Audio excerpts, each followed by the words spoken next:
ბავშვებს აინტერესებთ უფალი, როგორ გავახაროთ, როგორ ვილოცოთ, როგორ უნდა იყოს მამა. მამა კაკი უნდა იყოს. რაც შეეხება ბავშვებს, ჩვენ ძალიან ხშირად გონია, რომ შვილის მართლმადიდებლური აღზრდა ნიშნავს, რომ გინდა თუ არა ლოცვები დააზეპირებინო, გინდა თუ არა ამარხულო, გინდა თუ არა ტაძარში მიიყვანო და ის ჩხავის, ტირის და მაინც იყავი გაუძელი. მართლმადიდებლური აღზრდა ნიშნავს ორ ამას.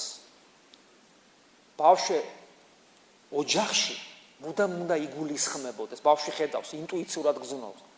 ოჯახში უნდა იგულისხმებოდეს ღმერთი, რომ არის ოჯახში. უფალია ოჯახში. და ამის დასტური უპირველეს ყოვლისა მშობლები, როგორც მაგალითი. ქრისტე, ნათელი ოჯახისთვის იყავი, ჯერ შენი შვილებისთვის იყავი, კაცო. ანუ მაგალითი. და მესამე, ქრისტიანული ზნეობა. ზნეობა ქრისტიანული. მაგალითად, სუფრაზე ზიან, ხო? მამა, დედა, ბავშვები და ბებია. განსაკუთრებით სიდედრი თუა და თქვა დადეს ქათამი სუფრაზე დაჭრილი. ხო და ეს მოვიდა სიდედრი და უცებ აიღო ყველაზე მაგარი ნაჭრები რა, თეძო, ბარკალი რაღაცა და უცებ აიღო და ბავშვებს დაულაგა. ეს არის გარყונה ბავშვების. მე მახსოვს ეს ბევრი არაფერი არ მახსოვს ჩემი ბავშვობიდან, რაღაცას მახსოვრობიდან ამოვარდილია ბევრი რამე, მაგრამ ეს როგორ მახსოვს, იცი რომ მამა ჩემი სიდედრი, მაგრამ ჩემი უსაყვარლესი ბებია, ხო? რაღაცას დადედა ხო და მამა ჩემი ეგრევე დაუცაცხანებდა ხოლმე და იმას კაგნაჭერს გორზე გადადებდა. გესმით?